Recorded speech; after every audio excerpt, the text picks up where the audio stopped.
មេខ្លាំងដែលរៀបគម្រោងចម្រិតនឹងប្លន់សម្លាប់នៅបរិយាអង្គរភ្នំពេញគឺជាអតីតតែកងឡាននិងជាអង្គរៈការពារផ្ទាល់ខ្លួនរបស់ម្ចាស់ផ្ទះកាលពីវេលាម៉ោង 11:00 នាទីថ្ងៃទី 1 ខែមិនិនាឆ្នាំ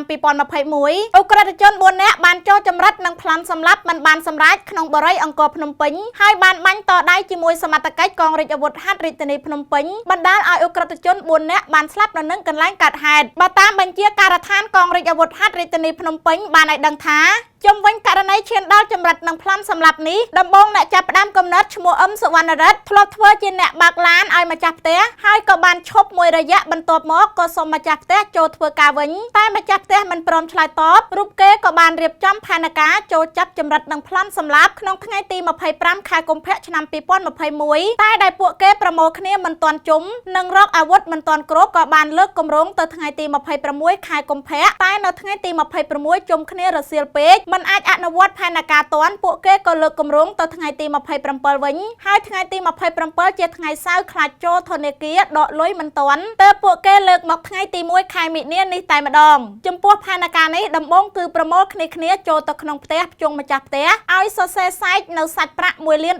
បន្ទាប់មកនឹងចាប់កូនស្រីតូចរបស់ម្ចាស់ផ្ទះឡើងឡានទៅធនាគារដោយឲ្យបពពួកចុះដកលុយនិងគម្រាមឲ្យម្ចាស់ផ្ទះចាំឆ្លើយទូរស័ព្ទជាមួយបុគ្គលិកធនាគារផែនការបន្ទាប់ក្រោយពីដកលុយបានពួកគេនឹងសម្លាប់ម្ចាស់ផ្ទះទាំងពីរនាក់ប្តីប្រពន្ធព្រមទាំងកូន6នាក់និងអ្នកបម្រើ2នាក់សរុប10នាក់ប្លន់យកលុយនិងគ្រឿងអលង្ការដែលមាននៅក្នុងទូដាច់ទាំងអស់បន្ទាប់មកវិចខ្ចប់សាកសពដាក់ចូលក្នុងឡានម្ចាស់ផ្ទះ2គ្រឿងហើយបើកយកសពទៅបោះចោលនៅពេជ្រនិលចំណែកអ្នកចូលធនាគារដកលុយត្រូវកិច្ចខ្លួនទៅប្រទេសថៃរីឯអ្នកដទៃមិនបាច់រត់ទៅណានោះទេបន្ទាប់មកគម្រោងរបស់មេខ្លោងក្រោយពេលប្លន់បានសម្រេចនឹងទិញឡានលុចស៊ីស507មួយគ្រឿងរួចដណ្ដឹងប្រពន្ធរៀបការប៉ុន្តែផែនការនេះត្រូវបរាជ័យដែលបានធ្លាយចេញមកដល់សមត្ថកិច្ចអាវុធហត្ថរាជធានីភ្នំពេញមុនពេលពួកគេធ្វើសកម្មភាពហើយកម្លាំងកងរាជអាវុធហត្ថរាជធានីភ្នំពេញក៏បានរៀបចំផែនការរងចាំពួកជនសង្ស័យចូលអន្ទាក់វិញអស់រយៈពេល4ថ្ងៃមកហើយរហូតមកដល់វេលាម៉ោង